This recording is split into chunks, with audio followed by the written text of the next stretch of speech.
yeniden hayat veren, huzuruna kabul eden divan ruhutan, yıllardır Doğu Türkistan'da Vallahu'llezî la ilahe illâhu yusabbihu lehu mâ fissemâvâti vel ard. Haberleri aracılığıyla yapmış olduğu teklife iradesiyle Allah'ın verdiği akılla tamam deyip iman eden ve o imanın gereği olarak salih ameller işleyen kıymetli cemaat, Ankara-Filistin Dayanışma Platformu olarak zalim İsrail'in Gazze'de ve Lübnan'da gerçekleştirdiği katliamları protesto etmek amacıyla basın açıklaması ve dua gerçekleştireceğiz. Değerli cemaat, Siyonist İsrail'in Filistin'de ve Lübnan'da gerçekleştirdiği soykırımı protesto etmek amacıyla basın açıklaması ve dua gerçekleştireceğiz. Katılımınızı rica ederiz.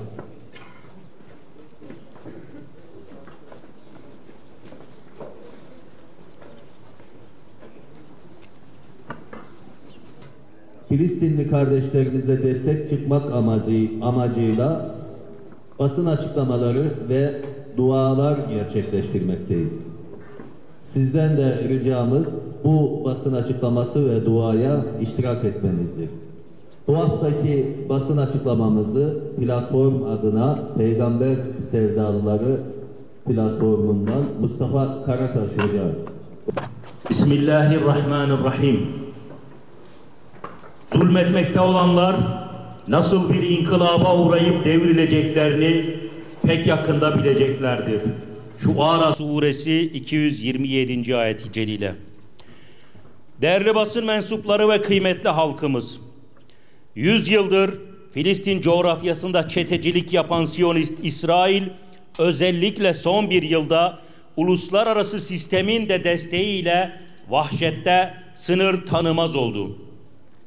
Siyonist işgal rejimi 75 yıldır işgal ettiği Filistin topraklarındaki işgali genişletmektedir. Mesele Hamas, Gazze, Lübnan meselesi değildir. Mesele son derece nettir. 11. yüzyılda Haçlı istilasına, 13. yüzyılda Moğol istilasına uğrayan İslam dünyası yeni bir istila tehdidiyle karşı karşıyadır.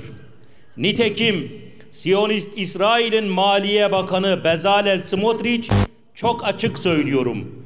Ürdün'ü, Suudi Arabistan'ı, Mısır'ı, Irak'ı, Suriye'yi ve Lübnan'ı kapsayan bir Yahudi devleti istiyoruz demektedir. 1948'den beri Filistin halkının arazilerini, evlerini gasp eden terör çetesi o günden bu yana 200.000 kardeşimizi katletmiştir.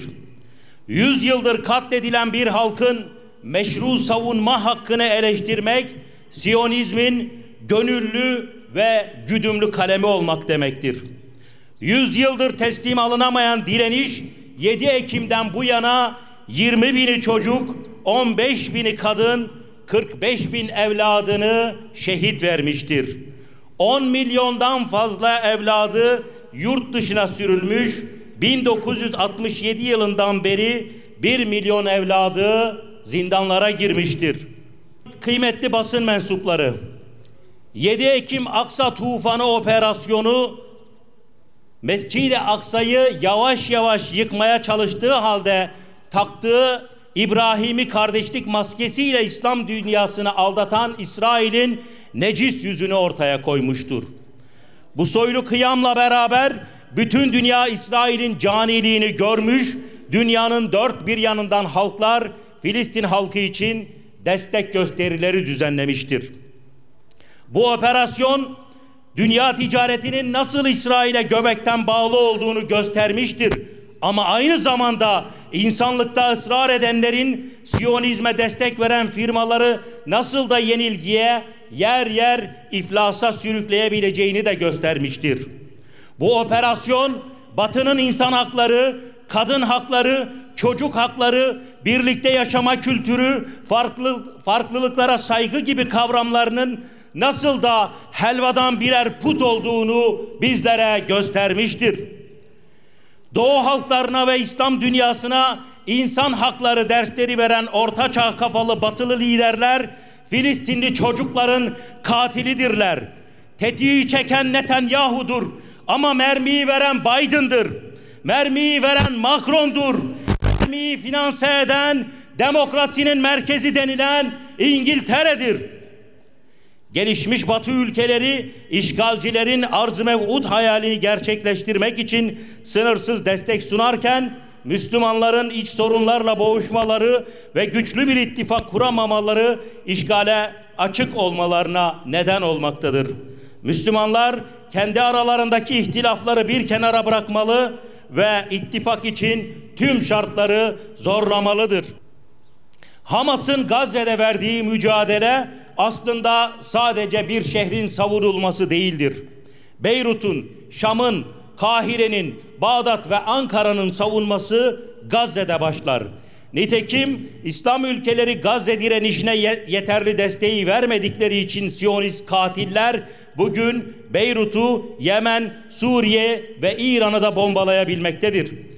Hiç şüphe yok ki Lübnan'a yapılan bu saldırı Lübnan'la sınırlı kalmayacaktır. Siyonistlerin işgalci politikalarına karşı önlem alınmazsa domino etkisi gösterecek, Türkiye, Suriye, Mısır, Irak ve diğer bölge ülkeleri işgale maruz kalacaktır. Vaat edilmiş topraklar hezeyanının bir durağı da ülkemizdir. Türkiye daha aktif bir politikayla bu azgınlığın durdurulması için İslam dünyasını harekete geçirecek bir liderlik sergilemek zorundadır. Yaşanan zulme karşı sessiz kalmama ve zalimi bertaraf etme adına Türkiye ve bölge ülkeleri güç birliği yaparak Kudüs ittifakını kurmalıdırlar. Dünyanın özgür halklarından ve vicdan sahibi devlet liderlerinden taleplerimiz şunlardır. Türkiye başta olmak üzere İsrail'i devlet olarak tanıyan tüm İslam ülkeleri tanıma kararından derhal vazgeçmelidir. Direnişe askeri, lojistik ve teknolojik destek verilmelidir. Hamas'ın Gazze'de kalıcı ateşkesin sağlanması yönündeki şartları desteklenmelidir. Gazze'de kalıcı ateşkesin sağlanması, işgalcilerin Gazze'den çekilmesi, Gazze'nin yeniden imar edilmesi, insani yardımların ulaştırılması için Siyonist Şer ittifakına baskı uygulanmalıdır. Lübnan halkına yapılan saldırı ve katliamları durduracak somut adımlar atılmalıdır. Siyonist işgal rejimine karşılık veren ülke ve oluşumlar desteklenmelidir. Filistin devletinin tanınması ve Gazze'de soykırımın durdurulması için yürütülen tüm girişimleri destekliyoruz. Siyonist işgal rejimine destek sağlayan ürünlerin boykot edilmesini destekliyoruz. Üçüncü ülkeler üzerinden Siyonist işgal rejimine petrol sevkiyatı başta olmak üzere ticaretin her türlüsü kesilmelidir. Meclise sunulan Gazze'de soykırım işleyen Türkiye vatandaşı Siyonistlere yönelik çifte vatandaşlık kanun teklifi ivedilikle salaşmalıdır. Böylece halkın hissiyatı meclise yansımalıdır. ABD ve NATO'ya dolayısıyla İsrail'e hizmet eden başta Kürecik radar üssü olmak üzere tüm üsler derhal kapatılmalıdır. Şehadetin aziz öğretmenlerine, direnişin kahraman evlatlarına, Siyonist teröre karşı ümmetin yükünü yüklenen aziz liderlere, öncülere selam olsun. Hafız Mustafa Bilici hocamızı dua etmek için mikrofona davet ediyorum. Euzu billahi mineşşeytanirracim. Bismillahirrahmanirrahim. Elhamdülillahi rabbil alamin. Es-salatu vesselamu aleyke ya Resulallah. Es-salatu vesselamu aleyke ya Habiballah.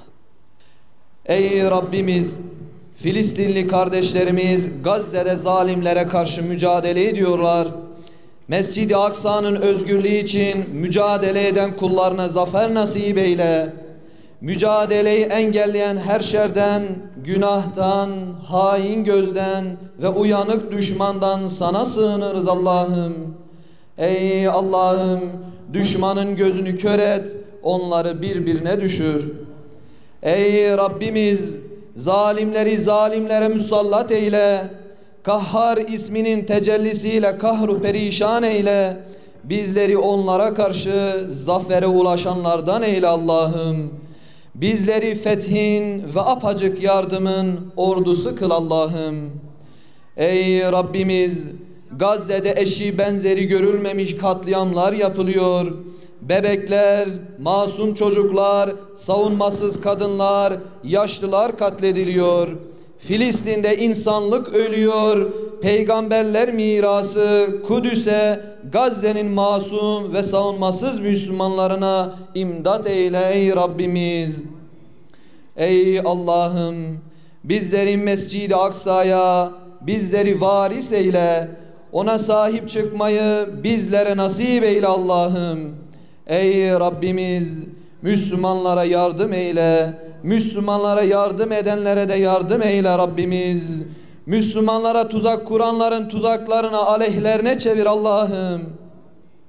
Ey Allah'ım, hastanelere ve camilere sığınmış kimsesizlerin üzerine bombalar yağdıran, kutsal nedir bilmeyen, merhametten ve insanlıktan nasibini almamış vicdansız hainlere, zalimlere fırsat verme Allah'ım. Onları Kahhar isminin tecellisiyle kahrun perişan eyle.